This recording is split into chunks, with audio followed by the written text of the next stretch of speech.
اس میں بڑے ان کے اوپر الزامات لگتے ہیں، جس میں حالیہ کا شانہ آپ کہہ لیں کہ بلی دی جاتی تھی جادو ٹونے کے لیے، اور معصوم بچیوں کو لایا جاتا تھا اپنے مقاصد کے لیے. بڑا یہ ایک سکینڈل کہہ لیں کہ ابھر رہا ہے، اور آپ بھی اس میں کافی متحرک رہی ہیں. تو کہاں تک یہ بات حقیقت ہے؟ یہ اس وقت میں ایم پی اے تھی اور میں نے خود کاشانہ کا 2-3 دفعہ چکر بھی لگایا، بچیوں سے ملاقات بھی کی اور ان کی جو وارڈن تھی اس سے بھی ملاقات کی. یہ اصل میں اس میں حقیقت ہے، اس لیے کیونکہ اس میں وہ جو وارڈن ہے اس کو بہت ٹارگٹ کیا گیا اور اس کو نوکری سے نکالا گیا اور اس کو بدترین طریقے سے اس کو ڈرایا دھمکایا گیا. اور مجھے یاد ہے اس وقت یہ راجہ بشارت اور یہ فاطمہ چدر وغیرہ یہ سارے یہ جو تھے یہ اکٹھے ہو گئے تھے اور یہ انہوں نے پورا کور اپ کرنے کی کوشش کی تھی. لیکن یہ حقیقت ہے، جو یہ باتیں کہہ رہی ہیں وہ آپ اگر ان کو سنیں تو وہ باقاعدہ ثبوتوں کے ساتھ بات کرتی ہیں. انہوں نے ہر جگہ جا کے کمپلین بھی کی ہے، وہ عدالتوں میں بھی گئی ہیں، اور آپ کو پتہ ہے کہ عدالت تو ثبوت مانگتی ہے، تو ثبوت ان کے پاس سارے ہیں. اور وہ جو بچیوں کی جو فوت ہوئیں ان کا بھی وہ کہتی ہیں کہ جی سب تانے بانے بنی گالہ سے مل رہے ہیں. تو یہ بات تو اب ایک کورٹ آف لاء میں جا کے تو ڈیسائیڈ ہوگی کہ کتنا اس میں سچ ہے، کیونکہ یہ اس میں واقعی یہ بہت بڑا سکینڈل تھا جس کو ہر طریقے سے بزدار حکومت نے دبانے کی کوشش کی تھی. کہا جاتا ہے کہ ایک کامیاب مرد کے پیچھے ایک عورت کا ہاتھ ہے، تو آپ یہ بھی تو کہہ سکتے ہیں نا کہ مرشد ایک عورت تھیں اور ان کی وائف تھی تو ان کا ہاتھ ہے. اچھا، اور پھر ہر کامیاب آدمی کے پیچھے بربادی بھی جو ہے وہ کوئی عورت کی ہوتی ہے، اگر اس کو خراب کرنا اور ستیہ ناش پھیرنا اس کا. تو عمران خان کو تو ستیہ ناش پھیرا اس نے بشرا مانیکا نے. عمران خان کے اوپر ایک الزام لگتا ہے کہ یہ منشیات لیتے ہیں. آپ نے 12 سال ان کے ساتھ رہی پارٹی کی، آپ نے کبھی دیکھا؟ دیکھیں، میں ان کی ذاتی زندگی پہ بالکل کچھ کہنا نہیں چاہوں گی. یہ تو انہوں نے خود مانا کہ میں ایک پلے بوائے تھا. اور جہاں تک منشیات کا تعلق ہے تو وہ آپ کو پتہ ہے جب وہ جیل گئے ہیں تو ان کو ایک ایسی دوائی دی گئی ہے جو کہ صرف ان مریضوں کو دی جاتی ہے جن کے خون میں بہت اثرات ہوتے ہیں ڈرگس کے، اور پھر ان کو جب وڈرال سمٹمز ہوتے ہیں تو پھر وہ انجیکٹ کی جاتی ہے دوائی. میتھوڈین اس کا نام ہے غالباً. یہ تو رپورٹ آئی ہے نا پوری جیل سے، تو اس سے تو پھر صاف یہی ظاہر ہوتا ہے.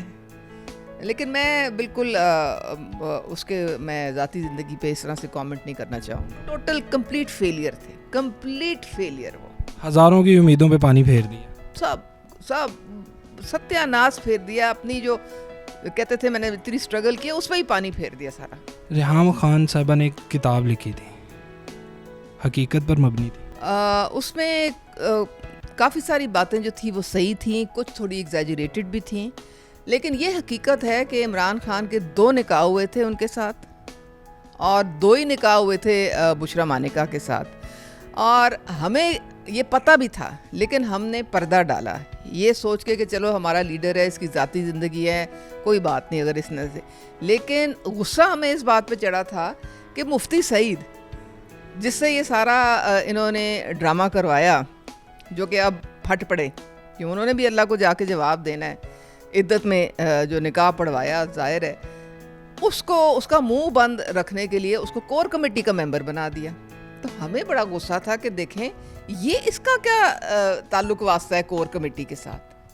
جہاں شاہ محمود بیٹھے ہیں، اسد عمر بیٹھے ہیں، تو ادھر ساتھ مفتی سعید کو گھسایا ہے.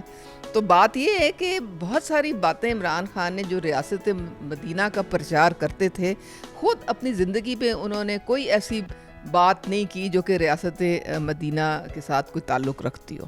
یہ ایسا کیوں ہوتا ہے کہ جب ہم ایک لیڈر کے ساتھ چلتے ہیں تو اس کے سیاہ پہ اور اس کے سفید پہ پردہ ڈال دیں، لیکن جب اختلافات آتے ہیں تو پھر کیوں؟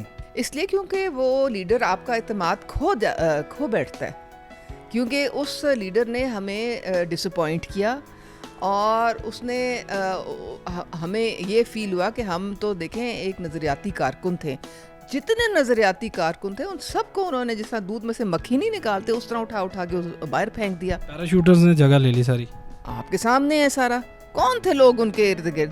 جو ان کے ساتھ تھے یہ علیم خان، جہانگیر ترین، فوزیہ قصوری، ہم جیسے جسٹس وجی، حامد خان، یہ تو ان ساروں کی چھٹی کرا دی تھی اور کروائے. وہ کہتے ہیں نا علیم خان اور بھی کس نے، ہاں اون چودھری نے بھی یہ بتایا ہے. اون چودھری تو ان کے ساتھ 24 گھنٹے رہنے والا بندہ تھا کہ کوئی سیکرٹری بھی لگتا تھا نا پنجاب میں تو اس کی تصویر آتی تھی. اگر بشرا مانیکا اس پہ کانٹا لگا دیتی تھی یا کسی پارٹی کے کارکن پہ کانٹا لگا دیتی تھی تو اس کی چھٹی جاتی تھی، پھر وہ فارغ تھا. تو اس طرح سے تو عمران خان نے سارے فیصلے کیے ہیں اپنے. جنرل باجوہ اور 15 کے بعد اب حالات چینج ہونے والے ہیں، عمران خان کے حوالے سے کیا پیشن گوئی کرتی ہیں؟ عمران خان نے اپنے پاؤں پہ خود کلہاڑیاں ماری ہیں اور اس کا مستقبل اب سیاسی طور پہ تاریخ ہے، ختم ہو چکا ہے. اس کی دیکھیں، اگر آپ پاکستان کے لوگوں کو اپنے ہی اداروں کے خلاف اکسائیں گے، اپنے ہی جو اپنے حفاظت کرنے والے جو ادارے ہیں ان پہ حملہ کروائیں گے تو اس کی کوئی معافی تلافی نہیں ہے.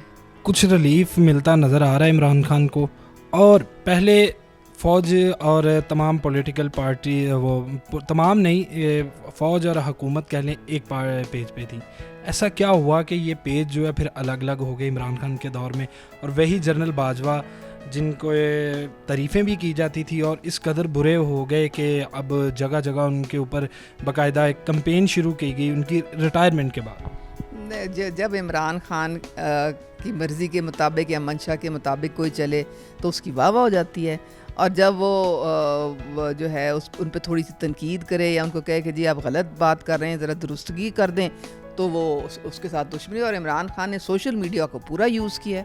سوشل میڈیا پہ انہوں نے ارباں روپے لگائے ہیں اور وہاں پہ ایک وہ جسے کہتے ہیں نا ایک طوفان بدتمیزی، ایک وہ افلاطون کی ایک قوم پیدا کی ہے جو لانڈے لپاڑے جس طرح کہتا ہے منصور علی خان. بالکل لانڈے لپاڑے ہیں، کوئی ان کو تمیز نہیں، کوئی ان کو عقل نہیں، صرف گالم گلوچ پہ وہ جو جس کو عمران خان جو جہاں اشارہ کرے اس کو گالم گلوچ شروع ہو جاتی ہے.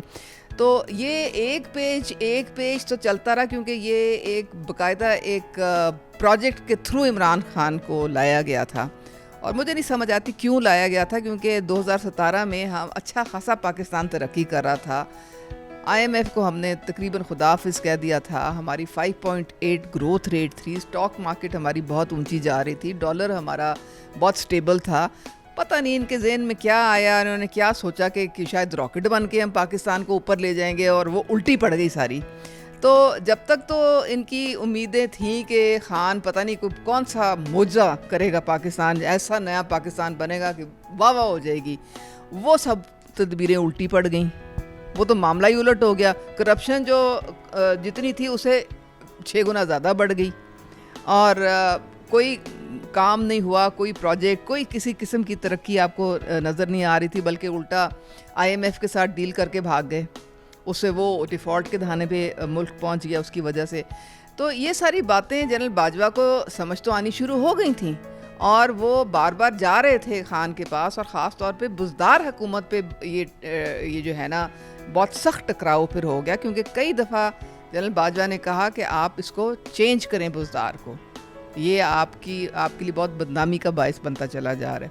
ایک نہیں سنی. سننا تو صرف وہ دیکھے نا، پورے PTI کو پتہ تھا کہ اس وقت حکمرانی جو ہے وہ مرشد کی ہے، اور وہ دن کو رات کہے، رات کو دن کہے، تو خان نے بھی ویسے ہی کہنا ہے. تو پھر کیا فائدہ جب آپ عملیات میں، جادو ٹونے میں اور اس ٹائپ کی باتوں میں آپ کا یقین ہو. کہتے ہیں آپ ویسے کہتے ہیں کہ میرا اللہ پہ بڑا یقین ہے، تو باقی آپ کے جو کام ہے وہ دکھاتے ہیں کہ آپ کو ان چیزوں پہ یقین ہے. تو پھر یہ تو ایمان کی کمزوری ہے. بہت شکریہ میڈم کہ آپ نے ٹائم دیا، اور کافی زیادہ انکشافات بھی آئے، اور انشاءاللہ یہی انکشافات ایک دفعہ پھر نیکسٹ ایپیسوڈ میں آپ کے سامنے لے کر آئیں گے، اور دوبارہ سے میڈم سے جو ہے وہ انکشافات بھرا ایک انٹرویو کریں گے. اس کے ساتھ ہی مجھے دیجیے اجازت. اللہ نگہبان.